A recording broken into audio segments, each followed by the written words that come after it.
Farm D. What is up?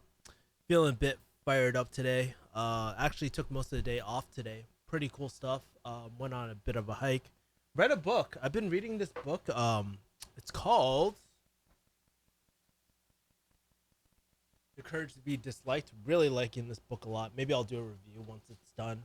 And really starting to write in my gratitude journal. One of my favorite journals. Might pick up a different version next time. Might pick up like the 6 minute journal, but that's what I've been up to recently. So this week was pretty interesting stuff. Was doing a lot of, as you guys know, I'm going through some interesting times right now with end of life planning with my family at the moment. So just doing that at the moment. Met up with some lawyers, found out a lot about end of life care and stuff like that. Just more on like kind of like a personal side or things to think about. And also this week I really stuck to my workouts and stuff. Back to jujitsu, starting to get the algorithms back in my head. So it's been a pretty decent week for the most part. Could it be better? Obviously it could, but that's what I've just been up to this week. And so uh, as for the most part, man, it was crazy. Like I was also, I mean, I was talking to someone, and then she was telling me that people are still going out during this time. It's like ridiculous.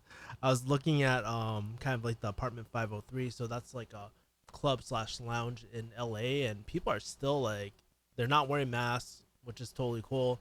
But man, they're not wearing masks and they're all together and they're grinding up on each other. I'm like, damn, that is pretty damn soon, to be honest with you. So just my thoughts on that. Just gonna wait till this stream populates a little bit more. If you're dropping in, I would love for you just to drop a like, drop a comment and stuff. Let's get this kicking and rolling and start this Q&A, my man. Um, Jose Lorenzo Rodriguez, do you still talk to the guy from Engineer Truth? Yeah, I mean, I talk to Matt. I talk to Matt every once in a while. Actually, quite a bit during quarantine and stuff like that. I know he had that whole Fallout thing and whatnot. Didn't agree with it, but man, at the end of the day, he's a true homie, man. So, been really just talking every single night with him and whatnot as well on the personal end. So yeah, I do talk to Matt from time to time. But as far and that's the interesting thing about quarantine. Like let's see. I mean, with a lot of my friends, I mean, some of them I barely even talk to them. Like it's been probably years and years and years since I've really talked to them. But for some reason during quarantine, there's days where we talk almost every single day, and it's weird. It's like a lot of it is with not my normal. I don't want to say normal friends because I mean I have a lot of regular everyday friends who aren't trying to start businesses or anything like that.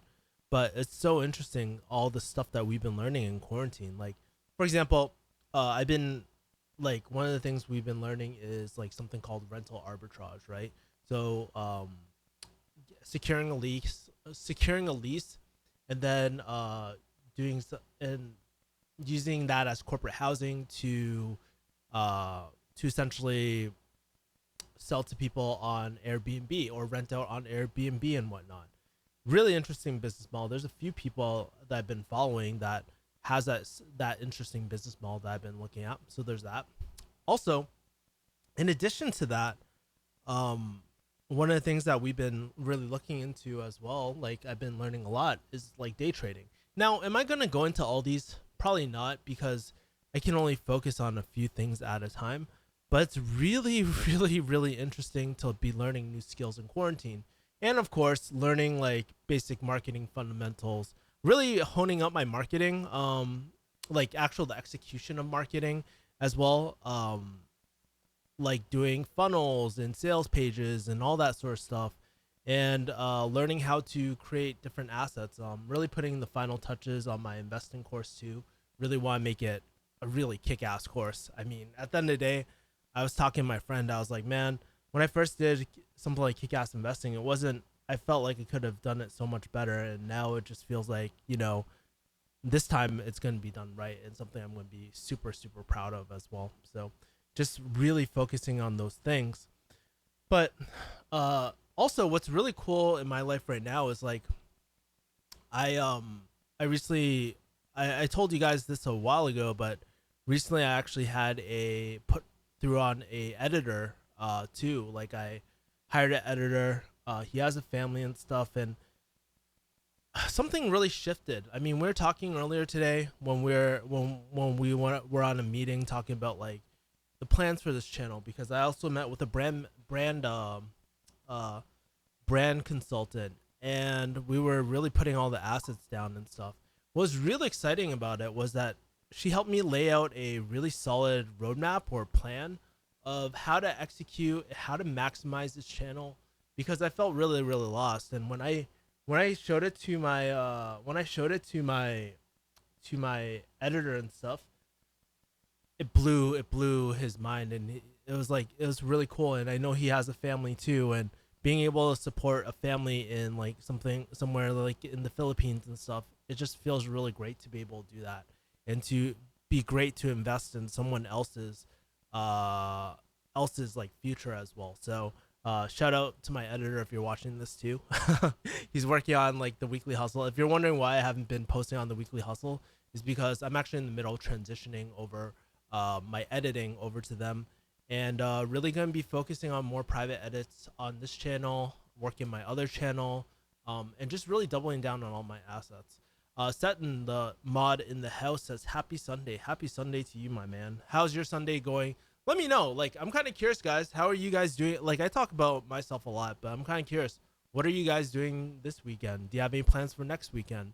Um, how is, I mean, how are you guys feeling with all these like holidays passing by? Right? You gotta keep in mind, like, dude, this is our first year in quarantine. Probably, maybe if you're like myself, you weren't able to celebrate your birthday or anything like that. How does it feel? Does it feel a lot weirder now that you can't really go celebrate certain things? Like, man, this is the first 4th of July. Not like, I mean, in the past few years, I haven't really celebrated 4th of July like with anyone or anything like that. But it's very interesting knowing that nobody's out.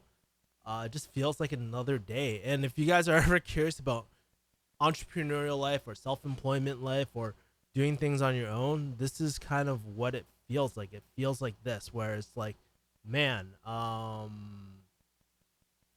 it just feels like all the days blend together, you know. And it's really important to block out some personal time with friends and all that as well. So I just been really by the way, thank you for the likes, really appreciate it. If you guys, like I said, if you guys don't know, I'm being like harassed by dislike bots too as well. So it really helps out too.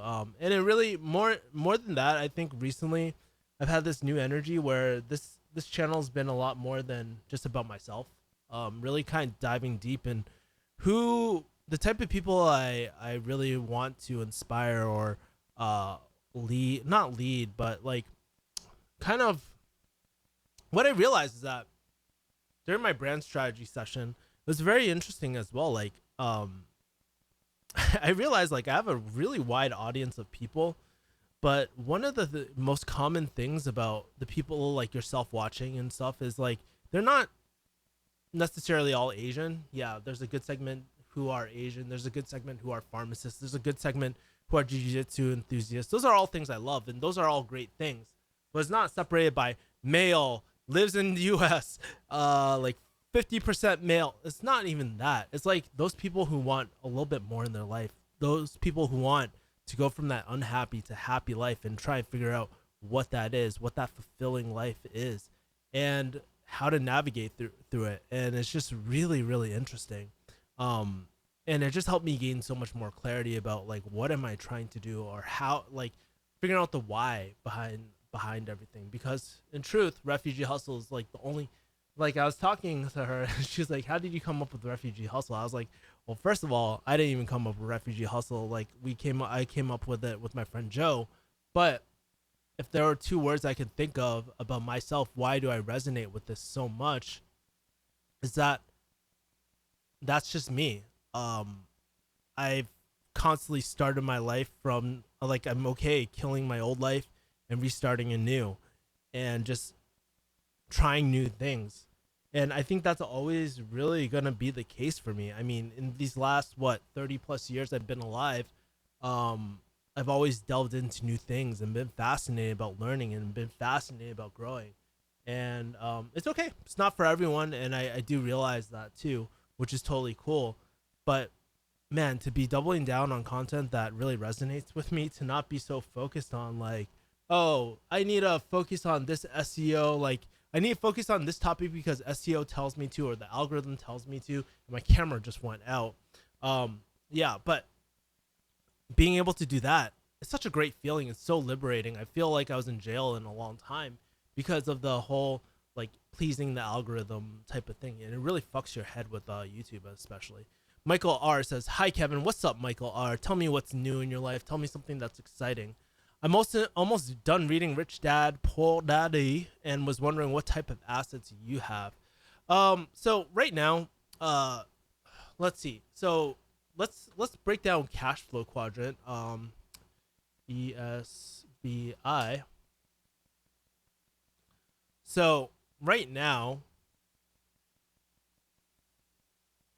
and I only recently started understanding this a little bit more, um, as well, right? So if you guys don't know the ESBI, and this is actually a great like, this is actually a great concept. I mean, I'm not the biggest fan of Rich Dad Poor Dad. Maybe I can download this image so I can save it,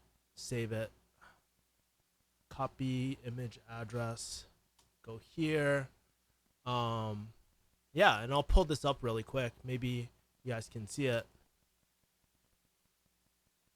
Can you guys see this? Maybe what I'll do is zoom in on this a little bit more. There we go. Cool. So I kind of like, if you guys are interested, maybe I'll do a separate video on this as well. And maybe I should get a pen. I should really have a pen at all times, like when I'm on these streams, because I feel like a lot of these questions are really solid. Like especially your question sets in as well. Hold on for a second.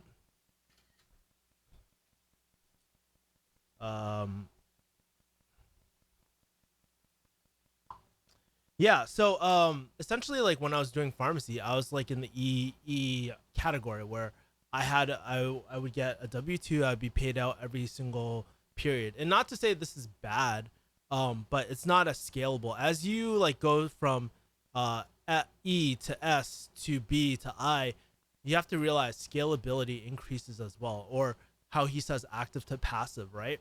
And then self-employed, I have this right now. It's like essentially high ticket closing. You have no leverage. You have really no leverage. You're still exchanging time for money. And that's where high ticket closing is. Now, the B aspect is what I'm actually working on at the moment. The B aspect is I have some previous commissions from my agency as well, that I get recurring commissions because the client is still on. So I have that. So that's kind of like the B aspect of my high ticket closing agency. When I had multiple people, not anymore. It's just me and my partner. And also this YouTube channel where I still make money very passively through this channel, through affiliates, through a lot of different things. And it's actually grown quite a bit since I last talked, right? So there's that. I'm also thinking about doing, like I said, jumping into another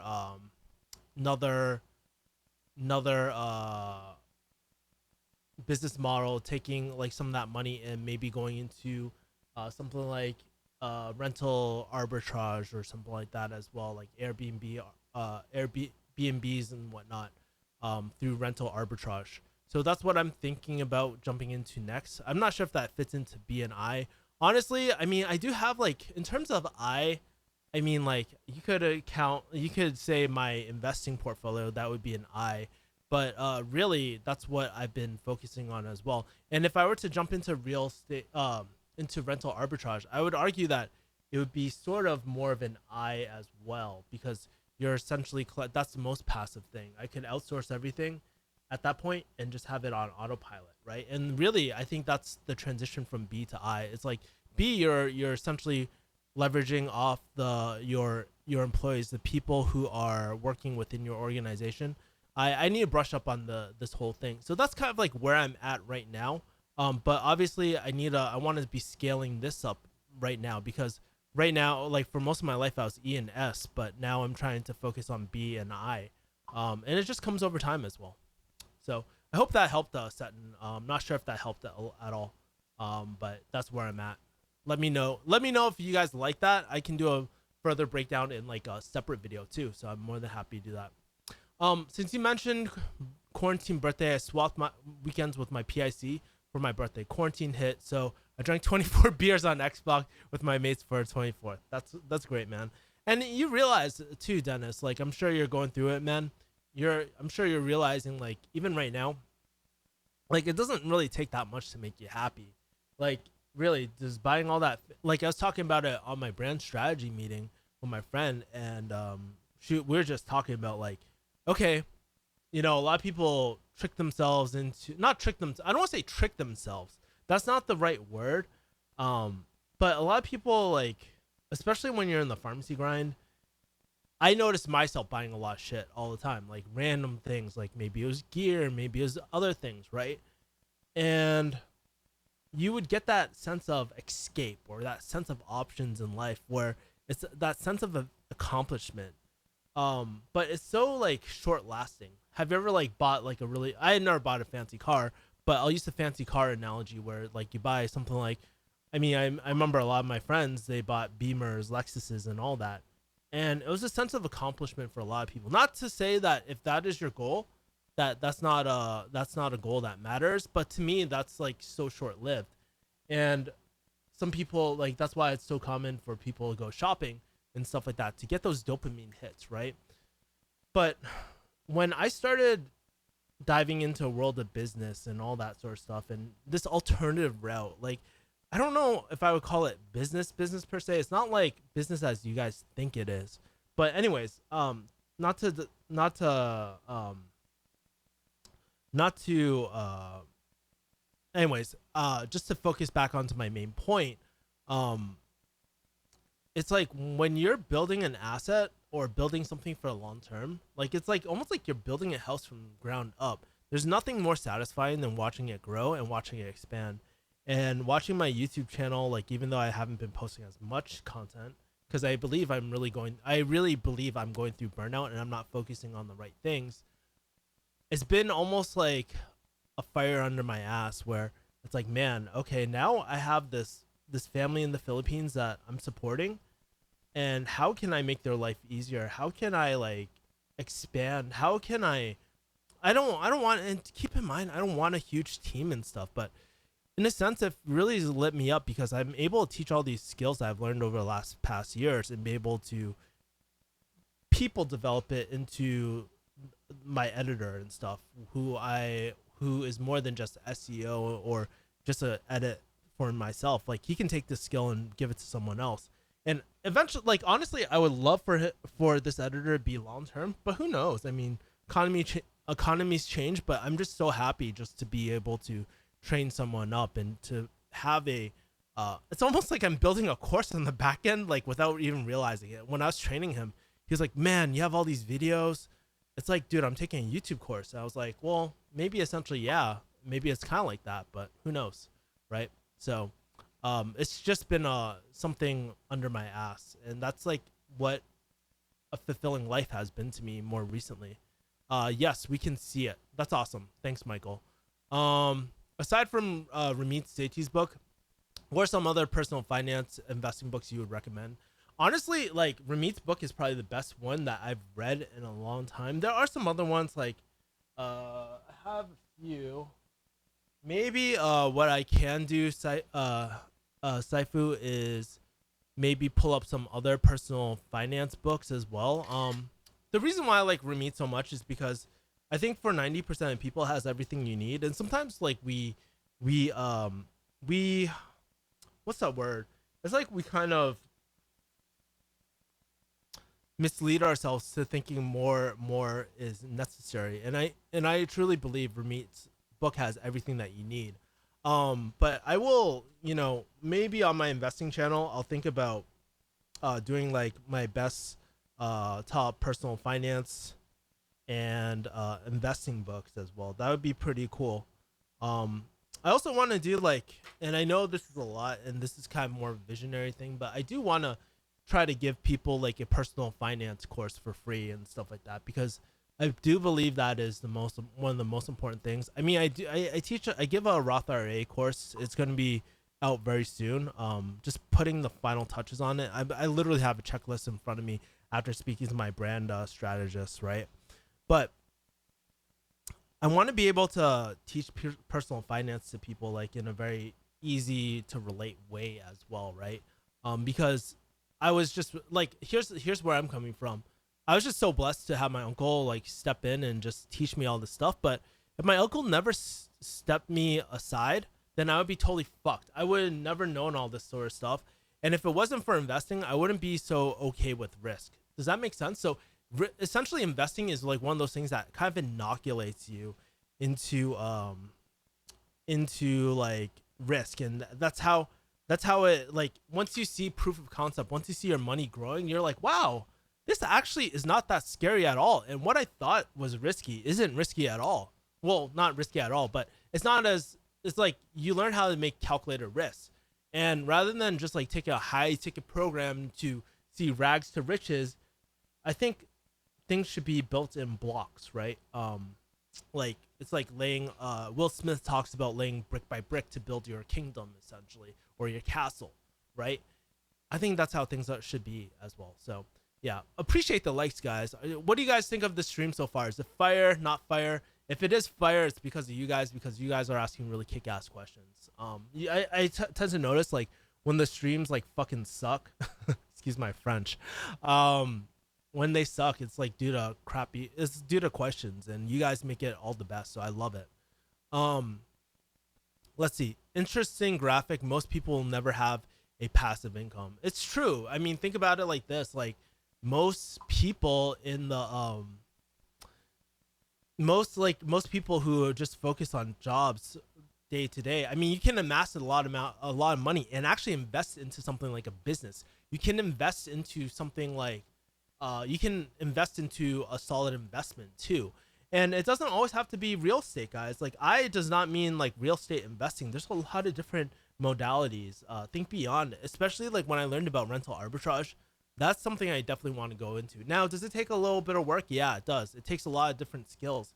But one thing that I've been working on is like, one of the things I'm so grateful is like, okay, there was a period of my life where I was learning the basics of marketing. It's been accelerated these last 2 years. I've been learning the art of sales. That's been accelerated the last year or so, right?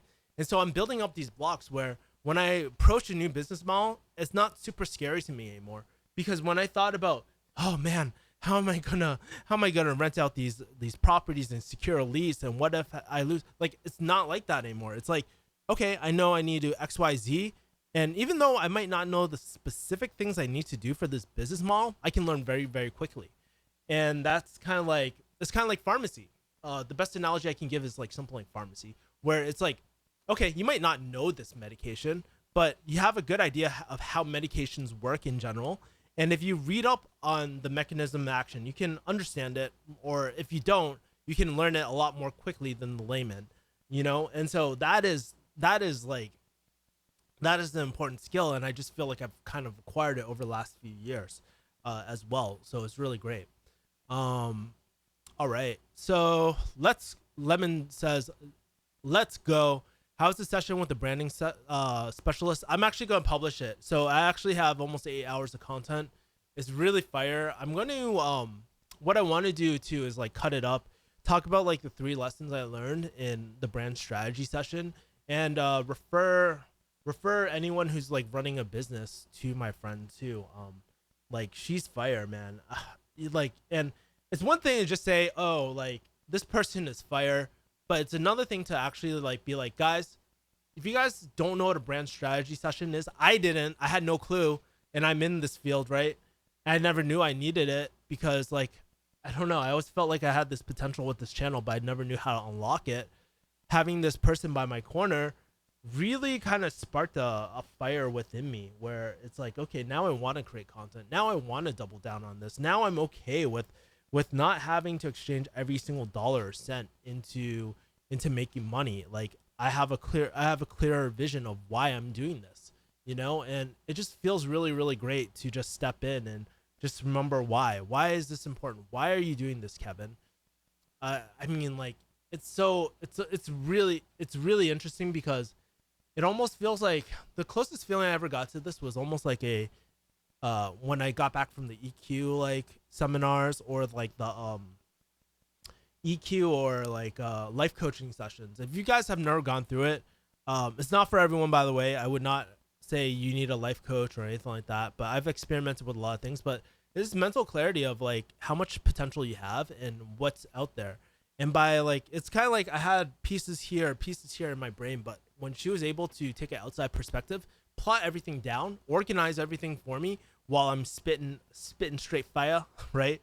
Um, uh, it was just very, very profound for me. So it was really great. So I'll post that up later too. I gotta edit a few things because there were some like not NDAs and stuff, but there are some like company, like not from my end but from her end, there are some company things that she had to we had to get rid of as well. So that's all I need to do. But as far as everything else, it was really cool. And I got to edit out the bathroom breaks and stuff. Like honestly, there was like 5 minute pauses where I was listening to reggaeton in between, and just to keep the energy up because these sessions are long. They're like 4 hours long, and but I really loved it. And I thought it was very impactful. And I think it might help you guys understand where I'm coming from this channel, the struggles that I've had thinking about like the direction as well. And now I know the right people to hire and right people, like everything aligns with your why. Once you figure that out, your North Star, you're Gucci, bro.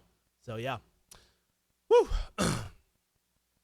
Rabush Patel says, I'm a PharmD student and I'm taking a loan on literally everything regarding education. What's the fastest way to pay it off when I get my degree? Well, Miss Russia, sorry if I butcher your name. I'll call you Mr. Patel. Well, Mr. Patel, man. So some easy ways to the best. Okay, so an ideal world, I don't know your interest rate, right? So it might make sense to refinance your interest rate, your loans as well, right? And consolidate it. It might make sense, but be careful. Like if you have a lot of federal loans, I mean, like federal loans are great because you can I forget the term. It's been a while since I've been in it, but I think you can essentially defer them, right? You have the option, but with private loans you don't. And then also I think like if you want to like join something like PHS, the Public Health Service, uh or something like the Air Force. I actually have a video that I just edited on the Air Force, by the way, Air Force Pharmacy. Like they can actually pay off some of those loans for you. So that's the quickest way. But here's my argument too. Like sometimes paying off your loans doesn't always make sense, right? Where it's like, okay, maybe investing, you get a higher interest, it's a higher interest rate than actually paying off your loans. So that's why everything's contingent on your interest rate. Like for example, it's never going to happen with student loans, but let's say if you're hit like with the 20% type of thing, it's very unlikely that throwing your money in something like that, even as conservative as the S&P 500, is going to outperform that. Now, if it's only like 6% or maybe 4%, now there's a better chance that your money is going to outpace the interest on that loan. Does that make sense? So I think that would be like in my opinion, I think paying, like if you look at it from a long term point of view, maybe investing into something like investing into maximizing your accounts will actually make more sense in the long run rather than paying off your loans as quickly as possible.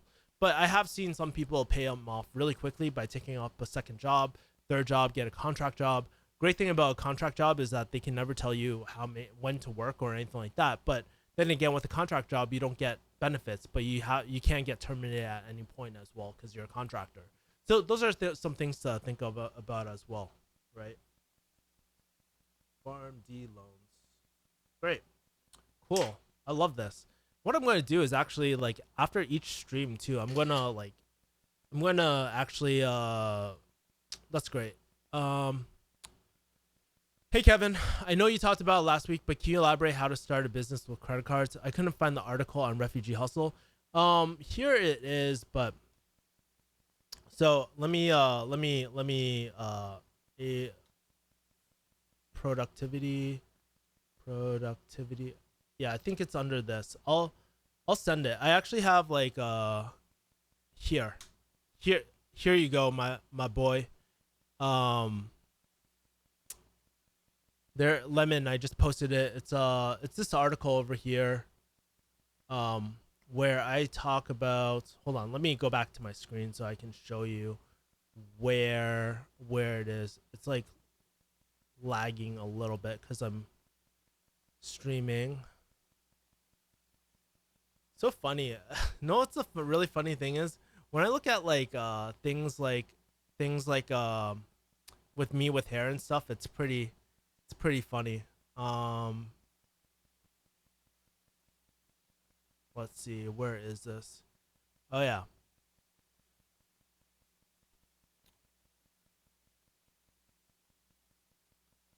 All right, so use the 0% APR card to start up your new business. I think I need to update one of these links, but basically, when I talk about you need access to startup capital. So what you do is actually, uh, you know, some of these credit card companies actually give a 0% promotional 0% APR for like 15 months, right? Typically that's enough runway to start up something like a business, right? If you need to throw all your expenses on something, and I would like honestly, there's a bit of caution. It's like, dude, only do this if you have the capital or money. That's a huge caution because like you can this can actually really bite you in the ass if you're not committed or anything like that. But let's say if you're like really confident that this business model is going to work and that you really like the business model. For example, if you were to start e-commerce, and I'm not telling you guys to do this, like this is really risky, by the way, like just letting you know, but you can reduce the risk of like you can purchase all your inventory on a 0% APR card, and as your business gets more mature, you can use that capital, use that revenue to pay off those initial liabilities or pay off the credit card in the long term. So that's pretty much what you do. Um, Pretty much, like I said, you want to make sure that you have a legit and proven business model. So don't do this on something. And I post some credit cards here. I think one of them, this Blue Cash, I need to update because it's not the most updated link anymore. I think they changed it, so I need to redo that. But that's essentially how you start up a business as well. If you have any questions, let me know as well. I can elaborate more on it. Sunday Funday with Kevo Yee. What's up? What's up, Armor Ghost, my boy, the OG in the house. Lemon Doug says, Pyre! Kevin Yee does it for the ABG, baby. Live stream it, that'd be too long. Yeah, well, I can't really live stream a session with a brand strategist when it already happened, my brother. So that's definitely not gonna happen. But um, I do I will like post a whole session as well. I think she was down with it. I just need to double check one more time to make sure that she was down with that, what a brand strategy was like. And I think it would be really, it's a great long form content. And then I can actually segment really great parts in that segment as well to edit it up as well so that you guys can check out the highlights because not everything is like really great on it. So there's some boring parts where I'm just spitting fire or where I'm just like going off on my mental not rants but like in my head my brain is like flowing and I'm just like spewing out all this sort of stuff and she's documenting all the profound stuff that she thinks is profound as well. Lemon Doug says thanks, appreciate it. Yeah, man, we got 10 likes in this house, really appreciate it, y'all.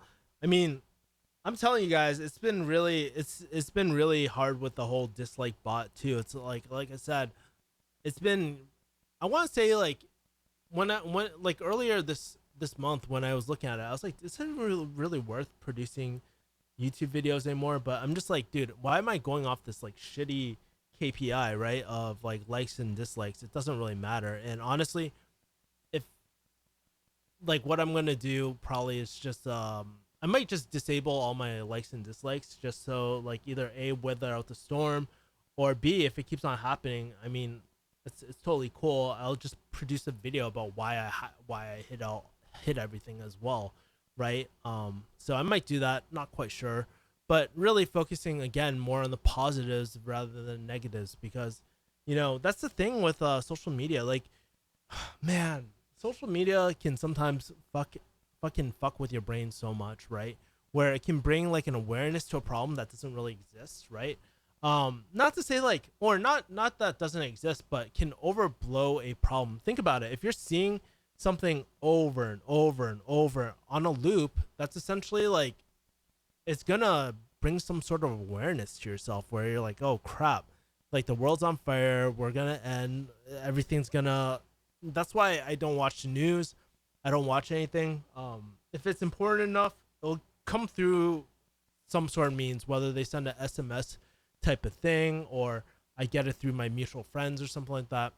That's how news kind of spreads to me as well. I mean, but I do the best I can every single day just to keep my head straight, to just stay focused on what really matters. And during this time, that's why I have things like Facebook News Killer where I don't see anybody's post, because honestly, it takes me out, especially in this kind of, I don't want to say vulnerable point in my life, but this point where I'm trying to recreate everything. It does not help seeing that like people are buying houses or having babies and starting their families, because, and it's, even though I don't necessarily want those things right now, it doesn't help knowing that having that nagging feeling that I'm behind essentially in terms of those goals and stuff like that. So yeah. What are your thoughts about on starting 0% APR and do a balance transfer to increase your runway? Actually, there is a really great card to do that. I've already thought about that. So yes, you can do that. You can leverage that. You can balance transfer. Chase Slate is really good for that as well. My boy Tom told me about that card. So you can open up one of those 0% APR cards. I think they waived the balance fees on it, and that's another way to do it. But again, there's major contingencies. It's like, okay, you can use this to start a business, and it definitely reduces the risk. But really, you gotta ask yourself: is an arbitrage business or some sort of business that requires intensive like working capital really worth it? Like, is it worth the man, I can't think of the word right now, but essentially risk benefit, like the pros outweigh the cons. I can't freaking, for some reason I'm having brain farts, guys. Sorry about that, but I think you guys get the picture as well, right? So even though you can do it, unless you have someone experienced by your side, I probably would not dive into it like that into your first business. But if you want to dive into any future businesses, it might make a lot of sense. If you really believe in the business model, by the way, right? Contingent on that. So I'm not telling people do it, just something to consider. Yo, Kevin, what's the best e-commerce business to be in 2020? Best is really subjective. I know a lot of people are talking about Amazon FBA and Shopify and all that sort of stuff.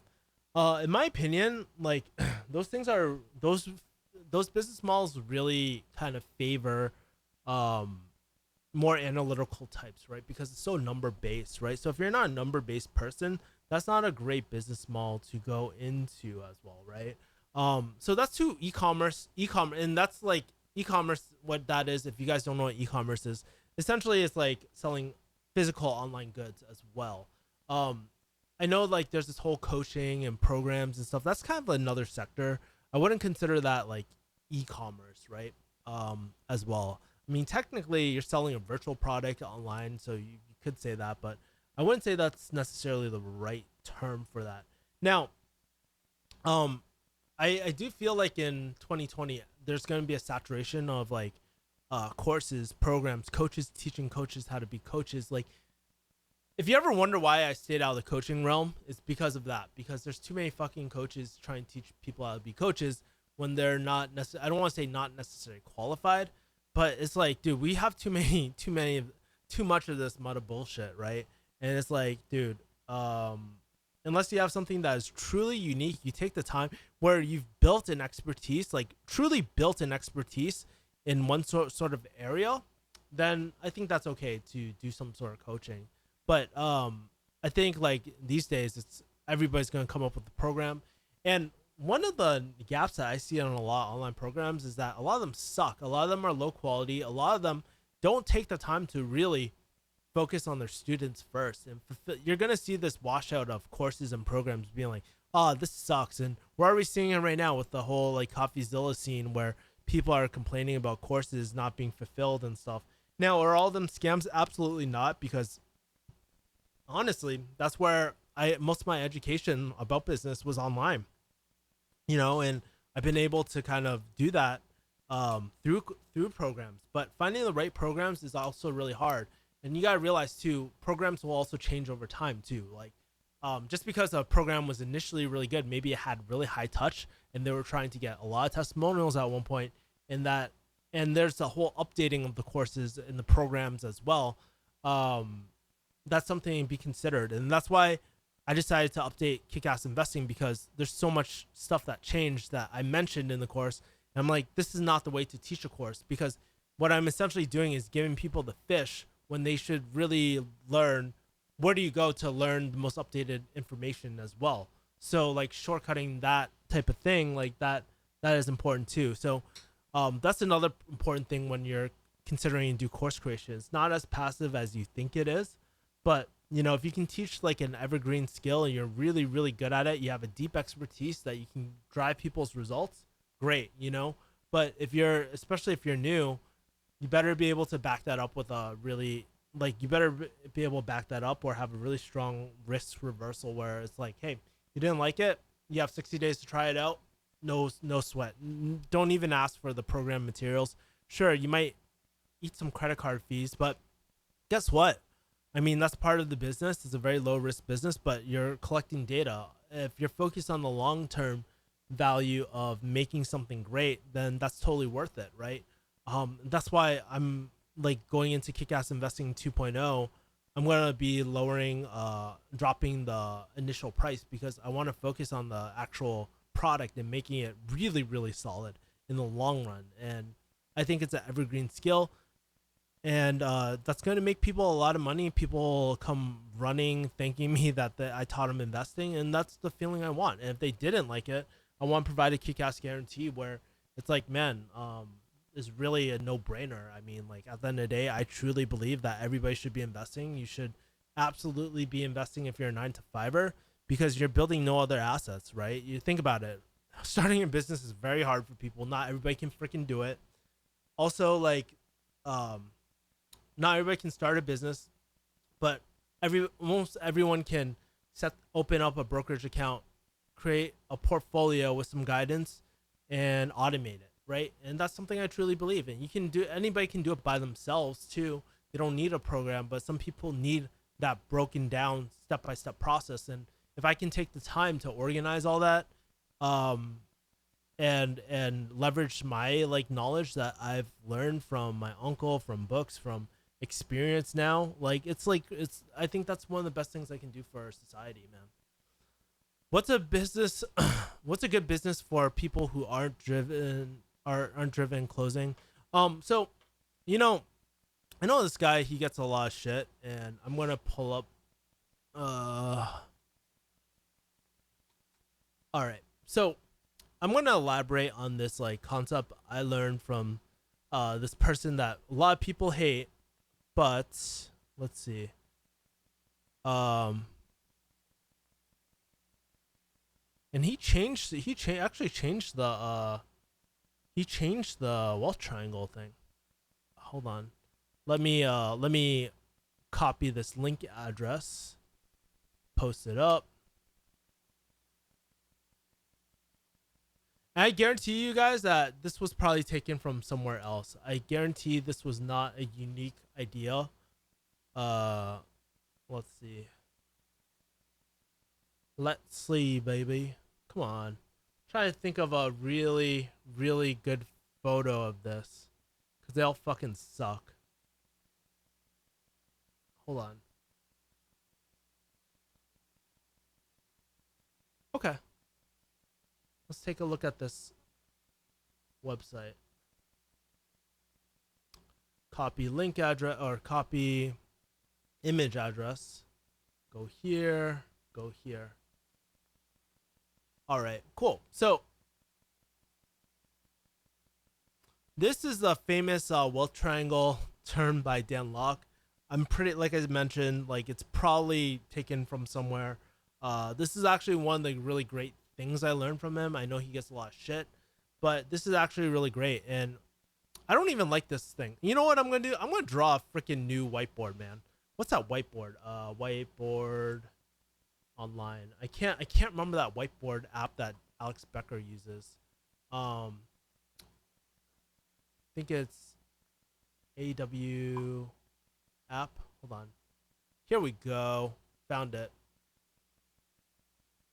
Um, let's see. All right. Cool. So this is so funny. I can't believe I'm doing this. All right, cool. So I'm gonna show you guys this.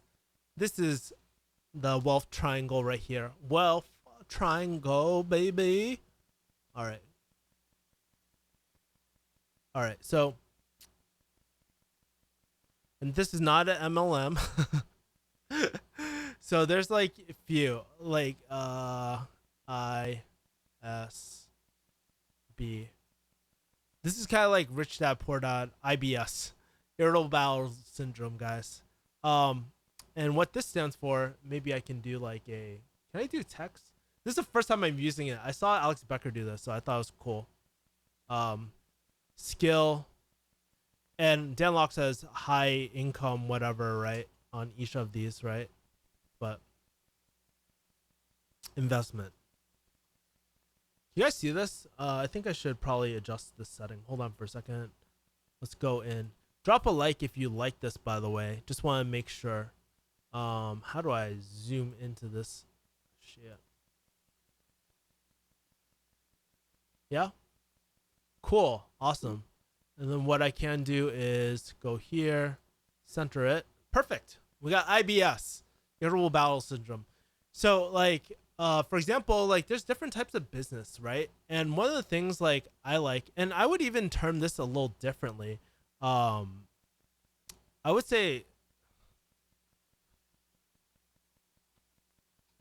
this is like time for money, right? So like even something like a service based business, I think that's a great type of thing to think about, right? And it doesn't have to be digital related. I like digital. Like people say, oh, do copywriting, do closing. I mean, those things are great, but those things are also really hard too. It could be something that as simple as, hey, dog walking. Maybe you're a fucking world-class dog walker. You know how to take care of these show dogs, right? And how to groom them and all that sort of stuff. Maybe it's a grooming service. Maybe it's something that maybe it's something like car detailing. One of my really good friends, he did car detailing, used to charge a lot. Or car negotiation. This guy, again, really weird guy. He loves negotiating at car dealerships just for fuck's sake, right? Because he loves the art of negotiation, right? Whatever you find yourself doing on the weekend, maybe there's a way that you can turn that into a service-based business. And all you gotta do is a simple Google search, see what people are doing. I think that is a great type of thing. So it depends on your personality as well. If you're more people-based, you like soft skills a lot, maybe car negotiations up your alley. I don't know. There's a lot of different things. But I would say focus on service-based business, because one of the things I learned about service-based businesses is like you start learning, you get your reps in for your business acumen, right?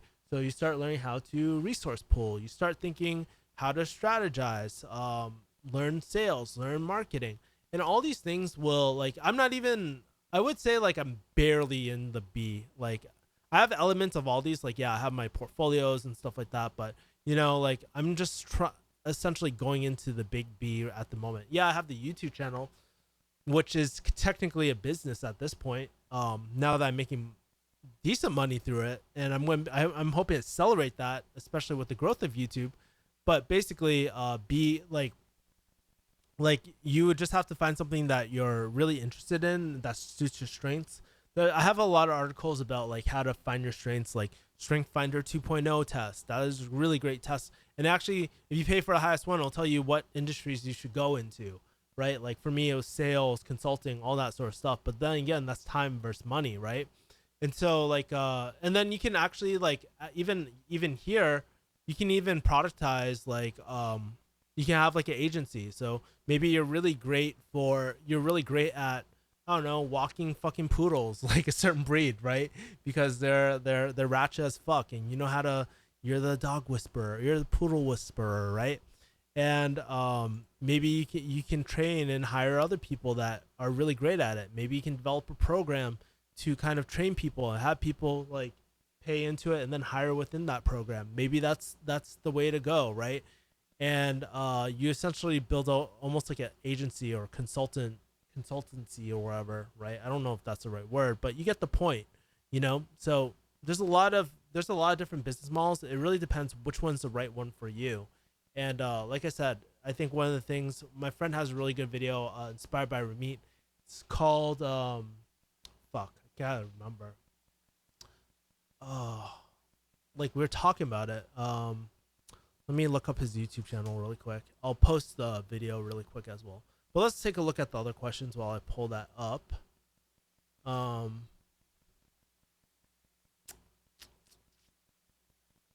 like brain. It's gonna bother me forever unless I look this up really quick. Holy shit. While I'm looking it up, let's take a look at another question really quick. We got Shigo. How much student loans do you still have? What is your current strategy to pay off your student loans? I think I'm at about like 40K left or something like that. Really, the strategy is really to throw as much into a different investments and stuff like that, and just because I mean, for example, if you're investing into S&P 500 or anything like that, your return like the theory is that the return is going to be a lot higher than in the long run as well. And so for myself, I want to pay off all my assets first, pay the minimums on my loans. That way I can have more working capital, because that 4 to 6% on student loans, that when you can be getting like a lot more ROI or 100% ROI on like a business or something like that, then that's probably a lot more worth it than a 4 to 6% interest rate on a loan.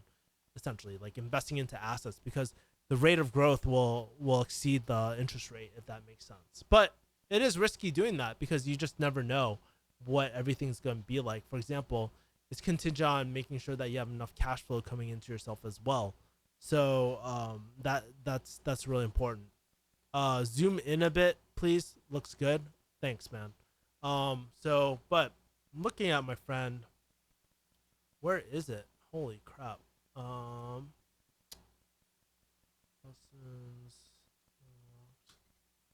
Why can't I find his YouTube channel? Holy crap, did he take it down? Let's see. Yes. All right, we're gonna spy on my friend really quick. He has a really great video. If you haven't subscribed to him, drop him some love, because he's honestly hasn't been posting any content, man. I've been talking to him. He just wants to make sure his content is really great. But oh yeah, he has this great video as well. Like this video. How do you know if a business idea is any good? And he actually whiteboards this out. So make sure to check it out. I'll drop it in the thing. Tell him like the refugee fam sent you if you're watching this on the replay or anything like that. So check out his video. How do you know if a business idea is any good?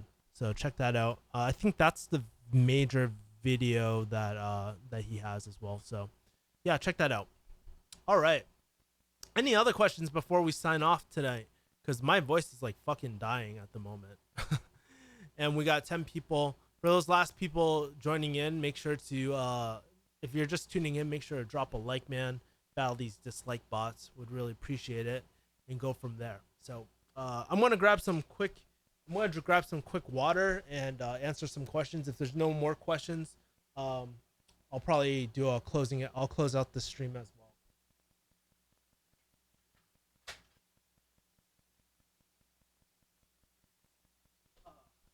All right.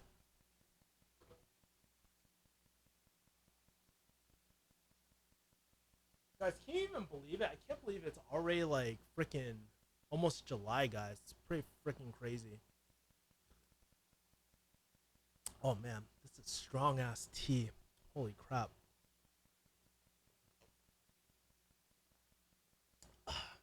Man. All right.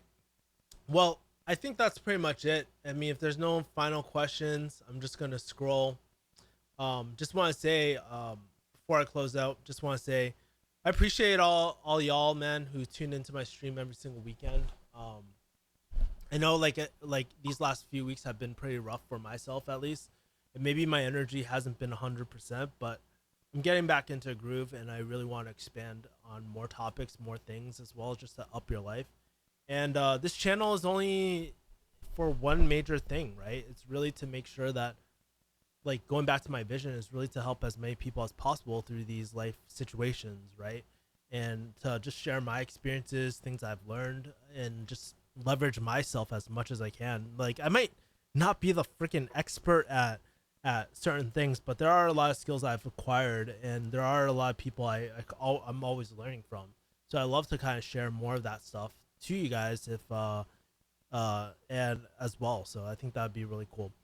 Seton asked before we sign off, says, "Do you think gyms will close again?" Perhaps. I really do think so. It might actually happen, especially in the state I'm in. I was gonna say the state of LA, but that's not a state.